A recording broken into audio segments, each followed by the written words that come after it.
1에이커가 약 1220평인데 이 1220평을 얼마에 주고 사느냐?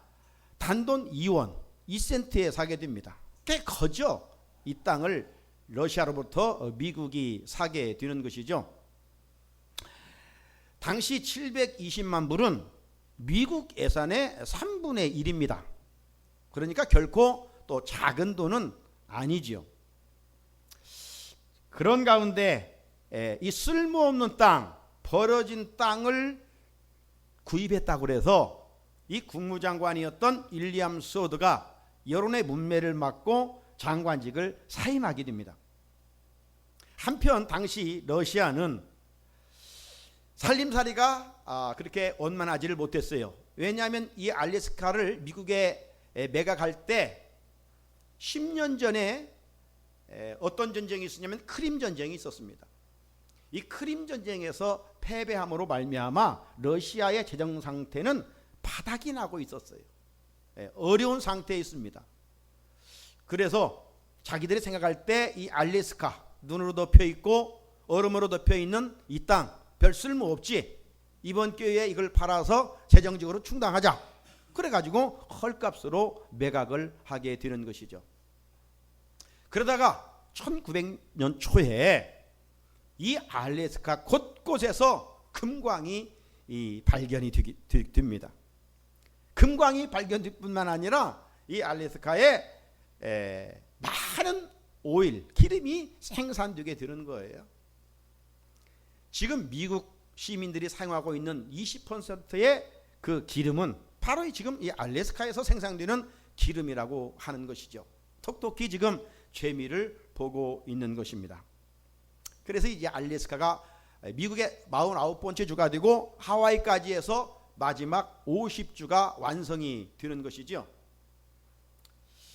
여러분, 보고의 땅 가치를 알지 못하고 단지 눈에 보이는 대로 얼음덩어리의 땅, 쓸모없는 땅이라고 여겨서 헐값으로 매각을 했던 이 러시아는 지금 가슴을 치며 후회하고 있습니다. 예수님이 제자들 앞에서 이런 말씀을 하셨어요. 마태복음 7장 6절에 보게 되면 거룩한 것을 개에게 주지 말고 너희 진주를 돼지 앞에 던지지 말라. 왜 그래요? 돼지가 무슨 진주의 가치를 알겠어요? 그러니 아무리 좋은 것 돼지에게 준들 무슨 유익함이 있겠습니까? 가치가 있는 것을 가치로 모르고 살아가는 이들의 삶을 지적하고 있는 것이죠. 하나님 나라의 그 가치를 알지 못하면 땅의 것에 연연하면서 더 좋은 가치를 모르고 불행하게 살아갈 수밖에 없는 것입니다. 그런 의미에서 여러분, 가치를 안다는 것은 너무나도 중요합니다. 여러분, 같은 물건이라도 가게에서 파는 물건과 백화점에서 파는 물건은요 달라요. 상점에서 파는 물건과 길거리에서 파는 물건은요 다르잖아요. 겉모습은요 비슷해요. 같아요. 어느 때는 더 좋게 보여요. 그런데 사용해보면 역시 싼 게 비지떡이라고 사용해본 후에 후회하게 될 때가 있지 않습니까? 여러분, 하물며 이 물건과 작품은요 질적으로 하늘과 땅만큼 다른 거예요. 물건과 작품은 비교할 수가 없는 거예요. 여러분, 물건은요 그 특징이 뭡니까? 물건은요 대량 생산을 합니다. 이 산업화의 발달로 어떤 하나를 만들 때, 한 가지를 만들 때 수없이 우리 백성들이 쓰고도 남고 때로는 수출할 만큼 대량 생산을 해요. 대량 생산을 하다 보니까 여기에 가서도 살 수 있고 저기에 가서도 살 수가 있어요. 흔하다 보니까요 이런 물건들은 귀하게 그렇게 여기지 않습니다. 또 물건들은 소모품이기 때문에 사용하는 것이죠. 그리고 또 물건은요 비교합니다. 컵을 하나 사러 갔습니다. 이 컵이 디자인이 좋은가, 저 컵이 디자인이 좋은가. 이 컵이 사용하기에 좋을까, 저 컵이 사용하기에 좋을까 비교하여서 물건을 사는 거예요. 그런데 여러분, 작품이라고 하는 것은 그런 게 아니에요. 작품은 비교하는 것이 아닙니다. 여러분, 작품은요 뭐 많이 대량 생산되는 게 아니에요. 물론 모조품은 얼마든지 있어요. 그러나 원작품은요 하나입니다. 그래서 이 작품은 가격이 뭐 몇십만 원, 몇백만 원, 몇천만 원, 몇억 이 정도는 좋은 작품이 아니에요. 좋은 작품, 명작들은 가격이 얼마 가는지 압니까? 제가 두 가지만 찾아서 한번 소개해 보면요, 피카소의 피리 부는 소년이 있습니다. 여러분도 좀 신경 쓰면 그려볼 만하잖아요, 저런 그림. 그런데 저 그림이 얼마에 경매됐느냐? 1300억, 1300억. 뭐 1300억도 여러분은 놀라지 않아요? 돈이 많나 봐, 여러분들은. 자, 그 옆에 이 레오나르도 다빈치 화가가 그린 그림이 있는데요, 이 그림은 세상의 구원자라고 하는 이 뜻을 가진 살바토르 문디라는 그림이에요. 살바토르 문디, 예수님의 초상화죠. 이 그림은 무려 얼마의 경매가 됐느냐? 5040억. 예? 이 정도면 우린 기절을 해야 돼. 그런 기절도 안 해. 5040억의 그림 하나가 경매를 드는 거예요. 그래서 부자들은 골드바 이런 거 변하지 않는 금을 이렇게 재산 가치로 투자하기도 하고, 또 이 부자들 보면요, 그림, 작품 이런 예술성이 있는 것들을 재테크 한다고 하지 않습니까? 아무튼 작품은요 물건과 달라서 비교하는 게 아니에요. 유명화의 그림과 이 조각 작품은 그냥 바라보면서 깊이 저게 무슨 뜻일까? 그리면 나도 그리겠는데, 이런 생각도 가져보면서 그냥 생각을 해야 되지, 저게 얼마일까? 이 가격을 한다면 그것은 문외한입니다. 무례한 일인 것이죠. 사랑하는 성도 여러분, 사람이 그린 작품도 이러하거든 하물며 하나님이 만드신 걸작품 인간의 가치는 어떠하겠느냐 이 말이에요. 그런데 자신의 가치를 알지 못하고 자신을 물건처럼 취급하며 불행하게 살아가는 사람들이 적지 않습니다. 마치 러시아가 알래스카 땅 재정적으로 어렵다고 그냥 버려진 땅, 얼음으로 뒤덮인 땅, 그래 이번 좋은 기회에 하고 그렇게 하고 그냥 가치를 모른 채 팔아버린 것처럼 말입니다. 가치를 모르면 행동하고 반드시 후회하게 돼 있습니다. 사랑하는 성사 안의 성도 여러분, 그런 의미에서 우리는 내 자신의 가치를 알고 살아야 됩니다.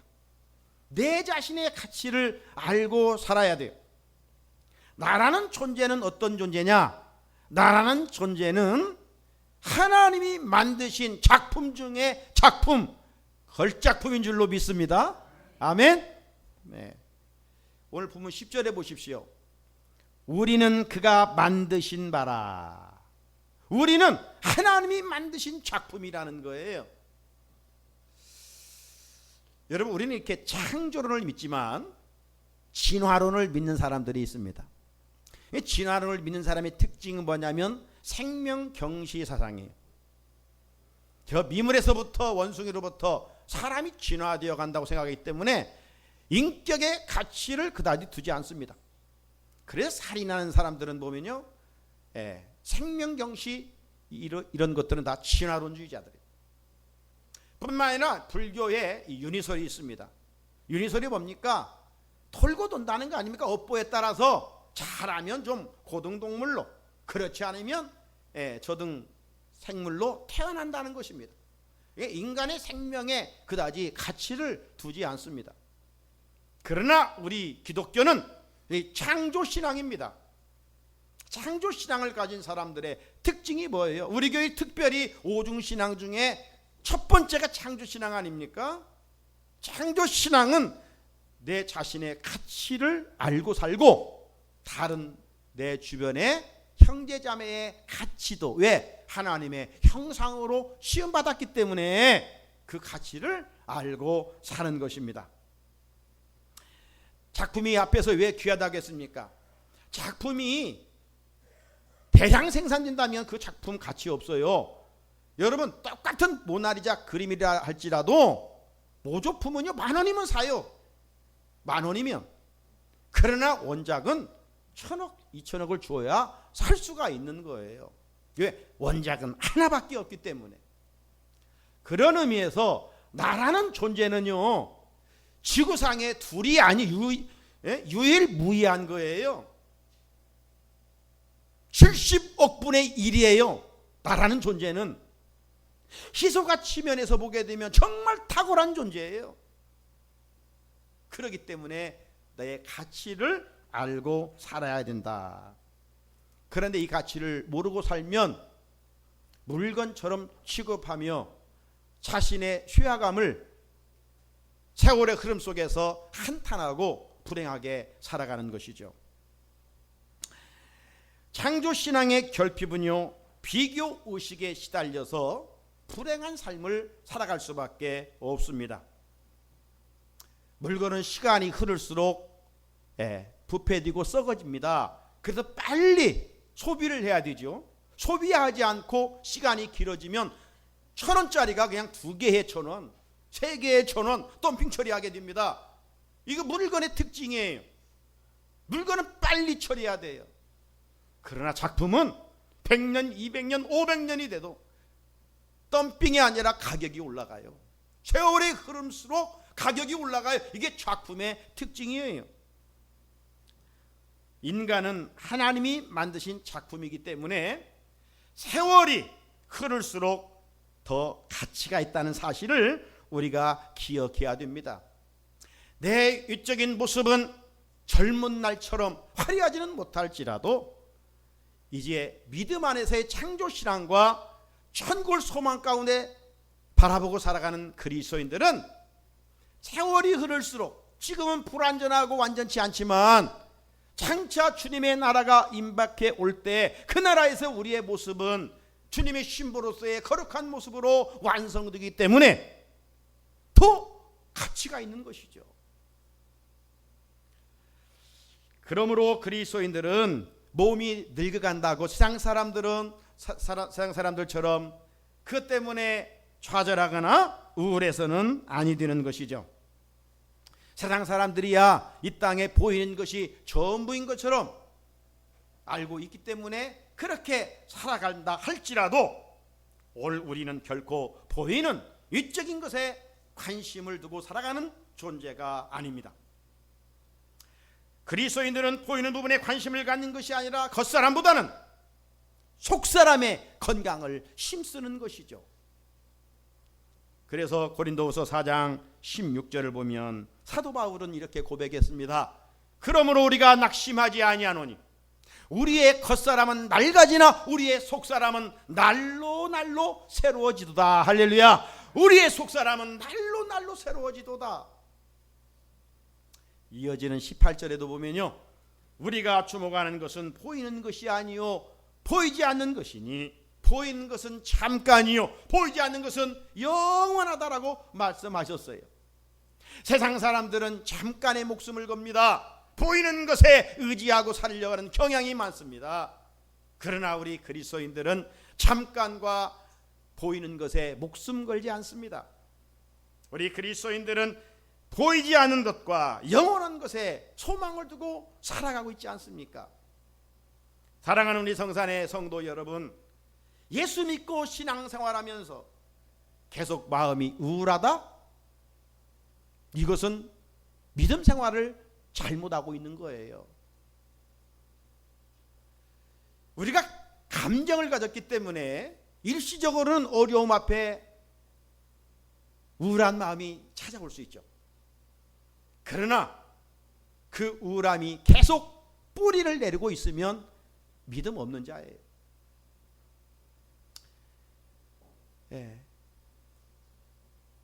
금요일 날 중국 선교사 한 분이 찾아왔어요. 제 친구인데 찾아오면서 제가 잘 알고 있는 친구 교회를 이야기하면서 좀 어려움이 있는 것 같다고 그래요. 그래서 어제 밤에 무슨 이야기일까 한번 하고 친구 교회 그 사이트를 한번 들어가 봤어요. 그런데 교회 소식란에 뭐 그런 난도 없더라고요. 교회 홈페이지는 있는데, 그래서 이제 들어갔길래 설교를 좀 들어봤어요. 그 설교 듣는 중에 이런 내용이 나오더라고요. 이 100세 된 사람의 건강과 60세 된 사람의 건강을 비교를 했답니다. 그런데 60세보다도 100세들이 더 건강했다는 거예요. 그래서 이유가 무엇일까? 한번 원인 분석을 했는데 두 가지의 특징을 발견하게 됐답니다. 100세 드신 분들이 60세보다 더 건강한 이유 두 가지가 있었는데, 하나는 이 사람들은 항상 긍정적이더라는 거예요. 항상 좋은 것을 보려고 애를 쓰더라는 거예요. 그리고 또 한 가지 보니까 이 사람들의 마음은 항상 기쁨이 있더라는 거예요. 웃음의 얼굴이 있더라는 거예요. 그런데 반해서 이 60세들은 100세보다 건강이 안 좋았는데, 이유는 그게 바로 역으로 두 가지였다는 것이죠. 좋은 것을 못 보고 늘 부정적인 것을 보고, 그리고 우울하다는 것이죠. 기쁨이 없다는 거예요.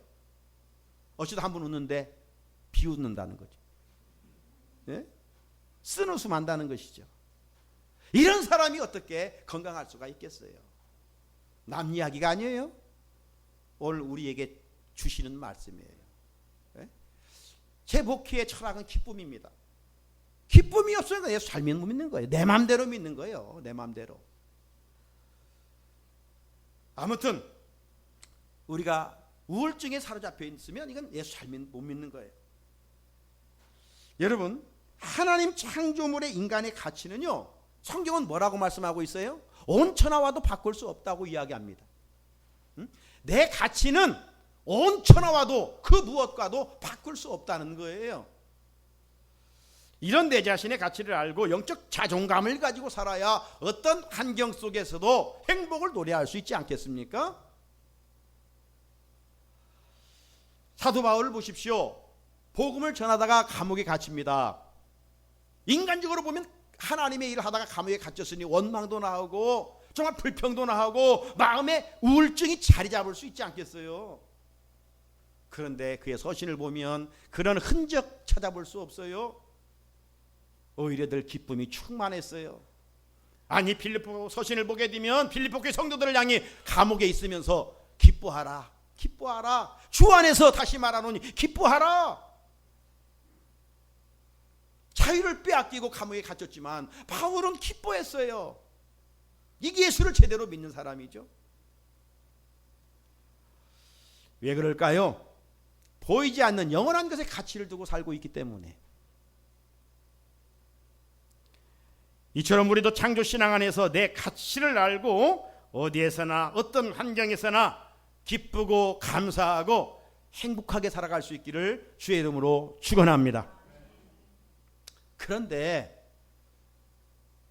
오늘 현대인들의 삶의 자리를 조명해 보면 옛날보다도 우리의 삶의 자리가 얼마나 참 잘 삽니까?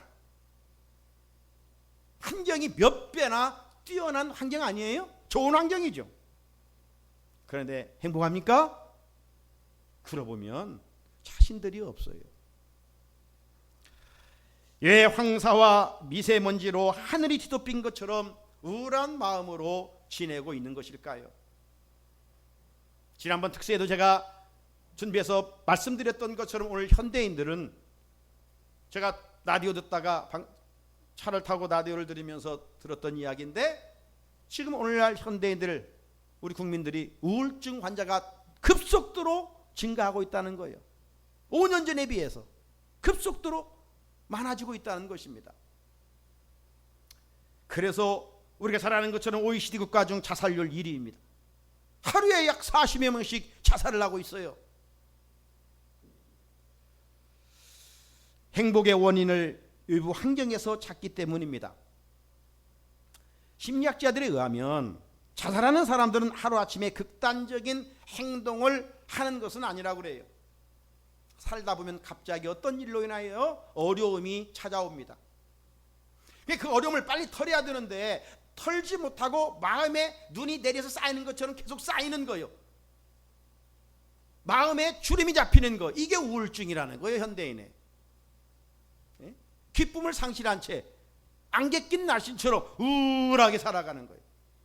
이것을 해소하지 못하니까 결국 부정적인 악한 생각이 들어서 자살로 생을 마감하게 되는 겁니다.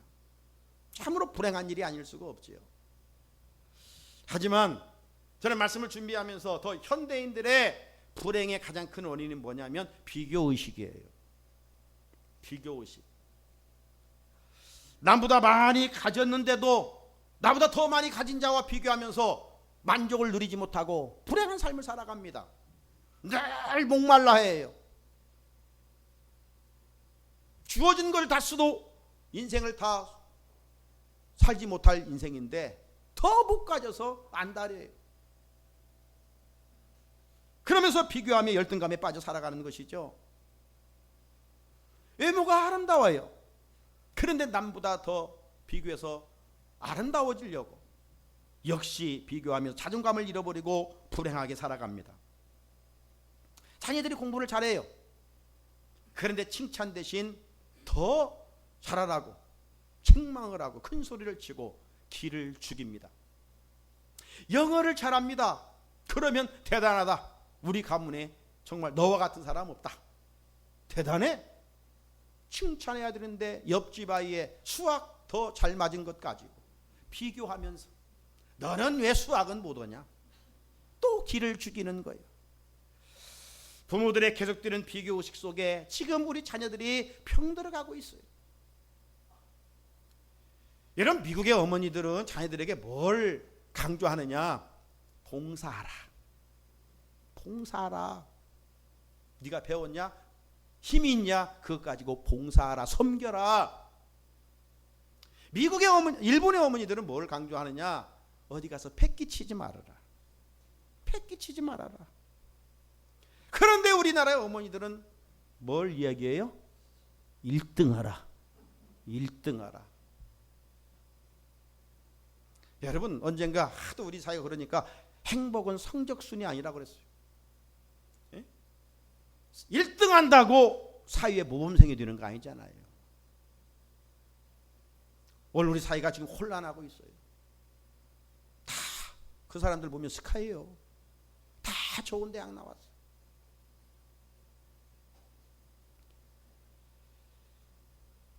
학교 공부가 운명을 결정짓는 것 결코 아니에요.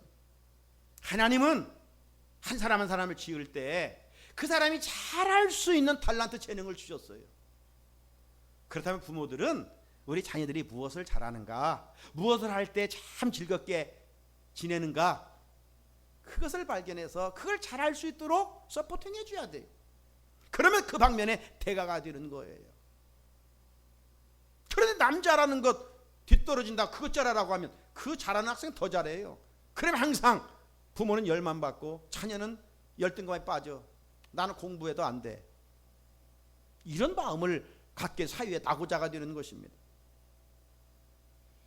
그러므로 우리 믿음의 부모들은 자녀들이 창조의식을 가지고 행복하게 살아갈 수 있도록 도와줘야 돼요. 창조신앙이 왜 중요합니까? 비교의식을 추방하기 때문에 그렇습니다. 비교의식은 창조신앙의 결핍으로부터 오는 거예요.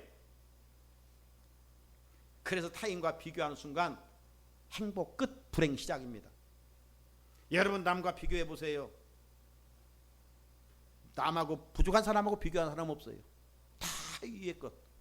나보다 잘된 사람 비교하다가 나는 이 모양이야? 이러면서 낙심하게 되는 거예요. 그러니까 창조신앙을 가지고 있는 사람은 절대 그렇지 않아요. 그렇다면 나를 망하게 하는 비교의식을 멀리 떨어뜨리는 비교는 오늘 본문은 뭐라고 말씀하고 있는가? 오늘 제목이 비교의식의 회복 아니에요? 이 비교의식은 나를 죽이고 불행하게 만드는 건데 이걸 떨쳐버려야 되잖아요. 어떻게 해야 떨쳐버릴 수가 있어요? 먼저 보게 되면 하나님으로부터 받은 선물의 가치를 기억하고 사는 겁니다. 하나님으로부터 받은 선물의 가치를 기억하라. 오늘 본문 8절을 한번 같이 읽어볼까요? 8절 시작. 너희는 그 은혜에 의하여 믿음으로 말미암아 구원을 받았으니 이것은 너희에게서 난 것이 아니요 하나님의 선물이라. 아멘. 지난 중추절 우리는 명절마다 선물을 주기도 하고 받기도 했습니다. 여러분 선물 받으면 어때요? 참 기분 좋잖아요. 선물은요 비교하는 게 아니에요. 선물은요 돈으로 환산하는 게 아니에요. 선물은 사랑과 마음이 담겨 있는 것이기 때문에 그냥 감사하는 거예요. 감사하는 거예요. 그래서 기분 좋은 거예요. 사랑하는 사람이 준 선물은 그래서 더 기쁘고 행복한 거예요. 우리 며느라이가 이전에 이게 넥타이를 선물해 줬어요. 이거 찰 때마다 행복해요. 예, 사랑하는 자부가 해주었기 때문에. 여러분이 사랑하는 남편, 사랑하는 아내로부터 손수건 한 장을 선물 받았을지라도 그건 단순히 손수건이 아니에요. 그의 마음이에요. 그의 사랑이에요. 그래서 그걸 사용할 때마다 그걸 생각하니까 마음에 기쁨이 있는 거예요. 여러분은 어떤 선물을 받았을 때 행복했었습니까? 상황은 달라도 선물을 받을 때 행복했던 경험들이 있을 것입니다. 선물은 비교하는 것이 아니에요.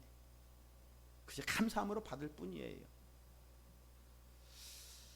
자, 살아가면서 사람들로부터 귀한 값진 선물을 받지 못해 서운한 분이 있습니까?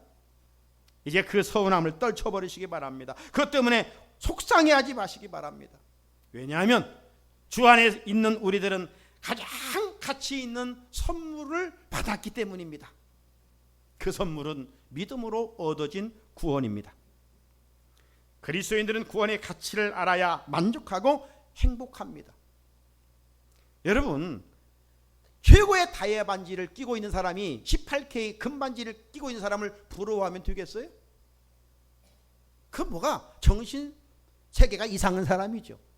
최고의 가치를 가지고 있는데 하찮은 것이 없다고 해서 원망한다면 그것은 불행한 사람이에요.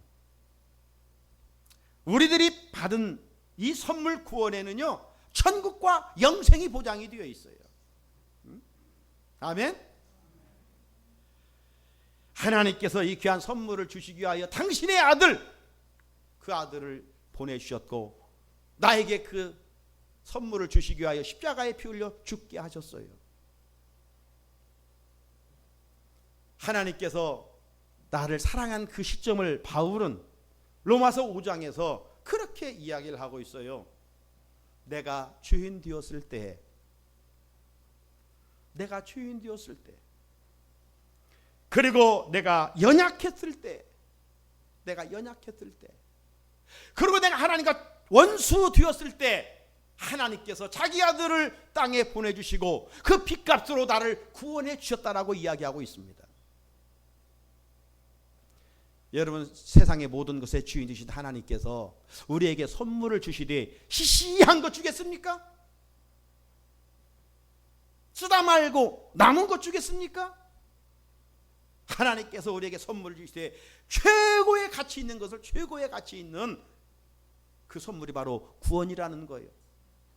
그러니 믿으면서도 이 구원의 가치를 모르면 다이아 반지를 끼고도 금반지 낀 부러워하는 어리석은 사람과 똑같다 이 말이죠. 그러므로 믿음으로 얻은 구원의 그 선물을 우리가 날마다 기억해야 돼요. 나는 구원받은 자다. 나는 하나님의 자녀다. 나는 최고로 값진 선물을 받은 사람이다. 그러면 썩어질 세상 것과 비교하지 않고 날마다 감사하며 행복하게 살 수가 있어요. 또 하나 비교의식을 물리치기 위해서는 세상에서 얻어진 것을 자랑하면 안 돼요. 우리의 구원조차도 자랑하면 안 된다고 그랬어요. 왜? 구절을 보면 행위에서 난 것이 아니니 이는 누구든지 자랑하지 못하게 함이라고 그랬습니다. 주변에 보면 참 소유한 것 자랑하는 이들이 있어요. 자랑할 만하니까 자랑하겠지요. 그런데 왜 성경은 세상 것 자랑하지 말라고 경고하고 있느냐? 사람이 다른 사람 앞에서 자랑하는 순간 그 마음에 교만이 자리 잡기 때문에 그렇습니다. 지난주에 우리가 용서의 회복에 대한 말씀, 베드로가 예수님께 뭐라고 질문했어요? 예수님, 제가 7번 용서하면 되겠습니까? 한 번도 어려운 용서를 7번씩 하면 예수님이 너 대단하다, 참 너 놀랍다, 칭찬해야 하는가, 칭찬. 근데 예수님이 그 대목을 보면 칭찬하지 않았어요. 왜? 벌써 베드로의 마음을 꿰뚫어 보신 것이죠. 베드로의 마음에 어떤 마음이 있어요? 예수님, 저는 여기 주변에 있는 11명과는 다릅니다. 자기의 우월감을 드러낸 거. 예수님 앞에서 그 우월감 속에서 다른 제자를 우습게 본 겁니다.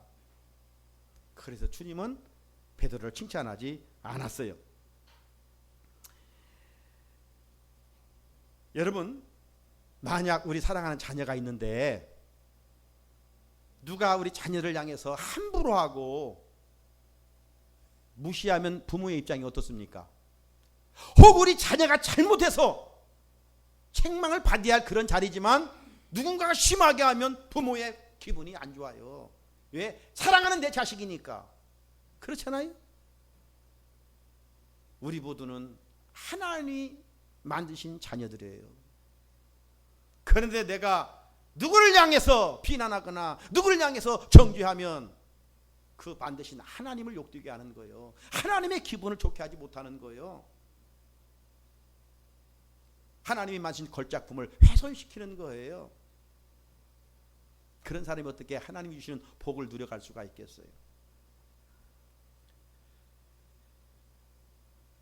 그래서 교만의 뿌리가 되는 세상 것들을 자랑하면 안 돼요. 그래서 바울은 세상적으로 자랑할 것이 많았지만 자랑하지 않는다고 그랬어요. 오히려 자랑하려면 주 안에서 자랑하라고 했어요. 그리고 고린도 후서 11장 30절에 보면 내가 부득불 자랑할진대 내 약한 것을 자랑한다고 그랬어요. 세상 사람들은 다 강한 것 자랑하지 누가 약한 것 자랑합니까? 창피해서도 안 치워 감추죠. 그런데 오히려 바울은 약한 것을, 왜 약한 것 자랑했을까요? 바울은 또 이렇게 고백합니다. 그 약함을 통해서 주님의 능력이 임하기 때문이라고. 고린도후서 12장 9절로 10절을 보면 나에게 이르시기를 내 은혜가 내게 족하도다 이는 내 능력이 약한 데서 온전하여 짐이라 하신지라. 그러므로 도리어 크게 기뻐함으로 나의 여러 약한 것들에 대하여 자랑하리니 이는 그리스도의 능력이 내게 머물게 하려 함이라. 그러므로 내가 그리스도를 위하여 약한 것들과 능력과 궁핍과 박해와 곤고를 기뻐하노니 이는 내가 약한 그때의 강함이라. 역설적인 고백이죠. 사랑하는 성도 여러분, 세상에서 얻어진 쉬하고 썩어질 것을 자랑하지 마십시오. 자랑하는 순간 교만하여 넘어집니다. 자랑하려면 주 안에서 자랑하십시오. 사도 바울처럼 십자가를 자랑하고 자기의 약함을 자랑하십시오. 약함을 자랑할 때 강하시고 위대하신 하나님께 더 가까이가 부르짖기 때문입니다. 이런 사람들은 결코 타인과 비교하여 열등감에 빠져 불행하게 살아가지 않습니다. 자족하며 감사하며 기쁘게 살아가지요. 마지막 하나, 열등감에서 비교의식에서 물리칠 수 있는 비결은 창조신앙을 갖고 지음받은 목적대로 살아가는 겁니다. 지음받은 목적대로. 자, 10절을 같이 다시 한번 읽어볼까요? 10절입니다. 시작. 우리는 그가 만드신 바라 그리스도 예수 안에서 선한 일을 위하여 지으심을 받은 자니 이 일은 하나님이 전에 예비하사 우리로 그 가운데서 행하게 하려 하심이라. 아멘. 사람도 뭘 만들 때 목적을 가지고 만들어요. 그냥 만드는 게 없어요. 어디에 사용할까? 분명한 목적이 있어요. 하나님이 우리 한 사람 한 사람을 만들 때는 분명한 계획을 가지고 만드셨다고 하는 사실을 우리가 기억해야 됩니다. 그러므로 우리가 어떤 모습으로 태어났든지 우리 한 사람 한 사람은 하나님의 섭리가 있어요. 하나님의 섭리가 있어요. 내가 약한 모습으로 태어난 것을 우리는 한탄할 때가 있고 내 부족함을 우리가 있을 때 원망도 해봅니다. 하지만 그것은 근시안적인 시각으로 보기 때문입니다. 근시안적인 눈으로 볼 때는 고난이 원망의 불평의 요소가 되죠. 실병이 불평의 요인이 될 수가 있어요. 하지만 전도서 기자 솔로몬은 이런 고백을 해요. 3장 11절에서 하나님이 하시는 일의 시종을 사람으로 측량할 수 없게 하셨도다. 왜 하나님은 저 사람을 저렇게 만들었지? 안타까운 마음이 있어요. 그러나 하나님이 하시고자 하시고 그 일을 통해서 하나님이 영광 받으시기 위한 놀라운 계획이 있다는 사실이에요. 그러나 우리는 그 위대하신 하나님이 하시는 일을 우리는 유한하기 때문에 몰라요. 모르기 때문에 우리는 쉽게 원망하게 되는 것이죠. 그래서는 안 된다는 것입니다. 그러므로 우리는 내 약함과 부족함을 탓하기 전에 믿음으로 나를 향하신 하나님의 계획을 바라볼 수 있어야 됩니다. 그러면 무엇이든지 감사함으로 받을 수가 있어요. 나가 하나님께서 왜 나를 지으셨다고 말씀하고 있습니까? 여기에 대한 분명한 답을 가지고 살아가야 됩니다.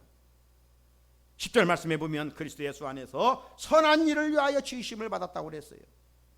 선한 일은 무엇일까요? 선한 일을 세상적인 도덕적 기준에서 이야기하는 것이 아닙니다.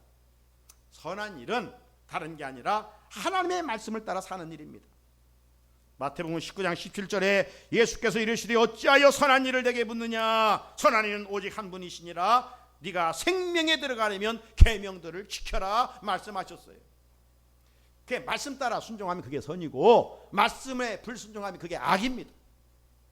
말씀 따라 사는 사람이 의인이고 말씀을 벗어난 사람은 겨와 같은 운명을 맞이할 악인들이에요.